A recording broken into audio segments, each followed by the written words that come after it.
Hello, everyone. My name is Enrique Hernandez Jr., and today I'll be presenting my sociological self portrait. Just a quick guide of what is going to be presented on this slide is pretty much just my understanding of the sociological aspects that I have learned throughout this 8 week course on Sociology 110, and pretty much just my perception of what I have gotten from my life and played into my sociological portrait. So I want to thank you for your time to be able to go through this with me and just see it from my perspective and view. So thank you. What is sociology to me? Sociology to me is the interaction of human beings between one another. So pretty much just family, friends, random people that you meet on the streets, and just in general with yourself. I feel like it determines of how we react to certain things, how we see things, and it's overall just the perception of our human minds, and it bases on our behavior, our decisions, and just overall just life in general of how we judge just everything of our day-to-day lives through it. So everything just goes on their interaction with one another and get these theories and these biases and etc. through our interaction with one another. So that is what sociology is to me. During our first week, I was asked of how did I end up at Campbellsville University.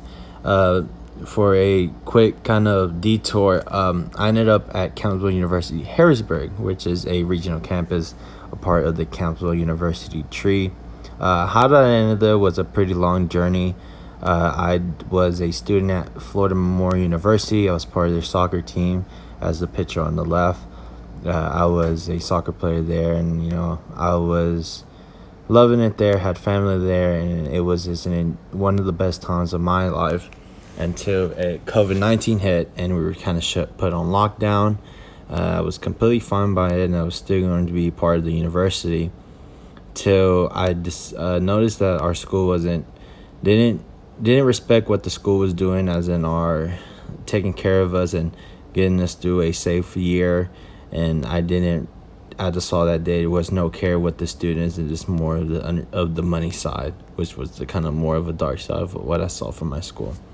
So I decided to transfer out, and my coach connected me with the program here at Campbell University Harrisburg, which was a brand new program at the time.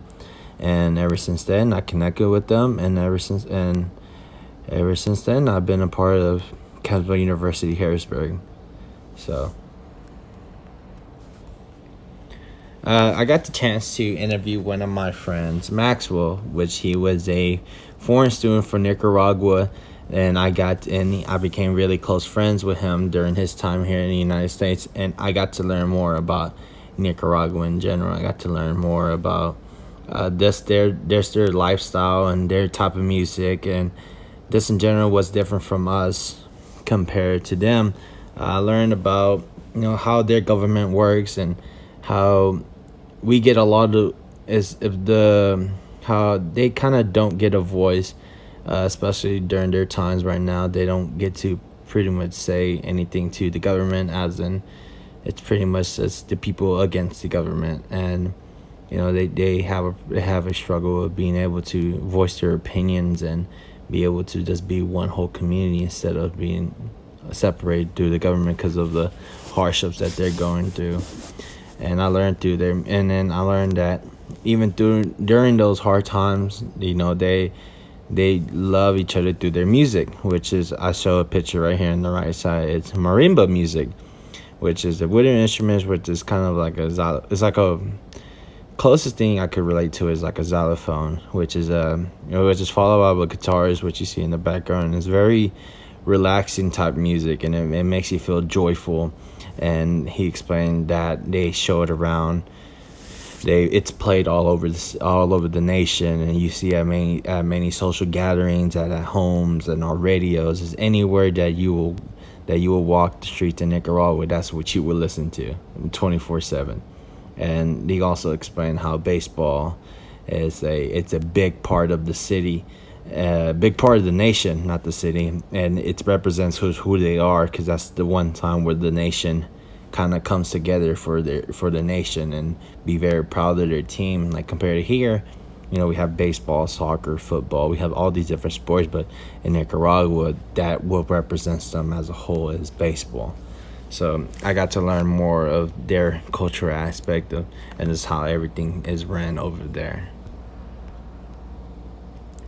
For statuses, in life you get different statuses. As for me, I'm a soccer player, I'm a son, and I'm a gym worker.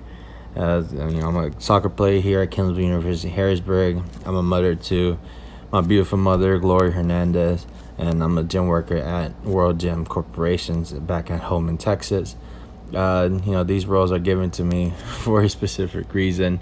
For soccer, I am a captain. I run drills. I organize our team. And I make sure that we're on the same page and be able to be vocal and to be a leader. As for a son, be caring for my mother, make sure that she has everything that she needs as she's getting to her age, and be able to watch over her. And at the gym, being a worker there, my whole job was to watch over the gym, be able to take care of our customers and whatever they need, sell merchandise, sell product, be able to sell memberships, and be able to bring more customers into our gym. And sometimes that does get conflicting with my roles due to be able to my schedules mixing together, and be able to sometimes not be there for my mom, or sometimes not be able to train, or sometimes not be able to work. And it was a conflict, especially whenever COVID-19 was happening. It was all over the place. But these were the statuses that I have put on myself. Well, more of the soccer player and be a gym worker is more I put on myself, and as a son, that's more of ascribed to me due to being born by her. So for social control, I view it as is the views that people that they had that what I didn't see. You can see here on the picture on the left, it's more people at a local park smoking. And then there is me. This was a picture of me at work when I was working at a restaurant. To give it an example, this pretty much how it affected me on social control, and pretty much having their opinions and affecting me was a time where I was working at my restaurant. Being a good employee, doing everything I was asked to, serving customers, having customers that enjoyed that I served them, and just being a good example to them. And one day I was caught outside the job smoking during my break, and it gave me a label of being a drug addict, and it wasn't very accepted in my position at my job, which allowed them to picture me and kind of push me away from the job and have negative views on me, and be able to not get the same hours, get the same pay, lose customers that I usually serve on a day-to-day basis, and pretty much just get a losing of my position at the job. And as for me in social control, it was opinions that they didn't agree with, and labeling me as a drug addict, knowing that this was a way for me to be able to cope with what I had going on with my hard anxiety and hard depression. That was a way that I medicated myself to be able to go on with my day-to-day life. With social mobility and stratification, it was more pretty much of being a Latino. I feel like it was a struggle from the day I was born, that being able to get the same opportunities and the same advantages that many other people get in the United States. Like one thing that I was for sure learned, I was getting labeled as an alien, being an illegal person, and be able to not get the same job opportunities just because of my color. And even though I met these certain expectations, I was still pushed away from the opportunities that I had worked for. Especially for a skin color. You see on the picture on the left, this is my family. You can see like we all have different skin colors, and we struggled with being able to get jobs and be able to be one ourselves because of being a Latino and not getting the same opportunities, and especially in our cities. Um, it was hard due to the fact of like we couldn't live on a certain side of a city due to our skin color or due to our role play, and it was a very hard reality I had faced to be able to not be able to get the same equality as every others and the same opportunity to live in better buildings and better jobs and get better pay. And I still push forward, and I'm happy that I was able to push forward and be able to seek a higher education in college. And they see the picture I was taking a tour at one of the universities that was looking for me through soccer, and it gave me, and I was happy that I was able to break through that barrier of like Latinos not being able to get the same opportunities in education as I worked hard and be able to get through that. For race and identity, um, being Latino, I was very proud of being a Latino. I feel like it got to, though I feel like I was different from everyone, not in a very negative way. I feel like I was very proactive in what I did. I was a hard worker. Everything I did to the best of my ability. Um, I has shown that I was a very caring and loving person, no matter what color or what race I was faced through. Like I've shown that I was a very loving person. And one thing that I struggled with um, was the confusion of my race, especially being very pale. I always had the confusion of being uh, profiled as white or being profiled as Asian, and it was a very weird situation for me to experience. And getting a picture of knowing how today's work, and for example of back in my elementary days of not knowing the differences between colors and races.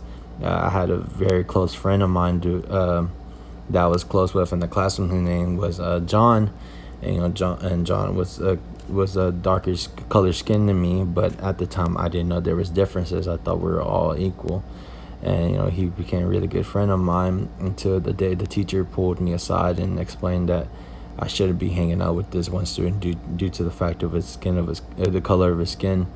And from that day on forward, I knew that every single one of us in our lives, we are different, not different from our race, different from what our family has come from, and through our race and our ethnic identity being from different nations. As for me, as in right, you see that I am part Mexican and part Nicaraguan.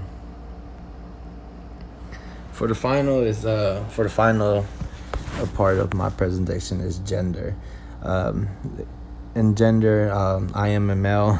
I am a straight male. I feel like in today's world, we do have a confusion on accepting one's gender and be able to change in one another. I feel like we are so focused on that and not accepting the person for who they want to be, especially being gender and sex being completely two different worlds. I feel like we shouldn't judge others based on their gender or sex or anything like that. I feel like we should just judge them based on who they are as a person, or how they see different things, and how they are loving and caring for one another, based on who they like and what they decided to practice as what they decide to like or who they decide to be. I feel like we shouldn't judge them based on that. I feel like we should judge them based on the fact of who they are as a human being on this earth. So that is my presentation of my sociological portfolio, sociological self-portrait. I want to thank you for your time to be able to sit and watch through my life and how I see things through our world, through our self-portrait. So I do want to thank you for your time.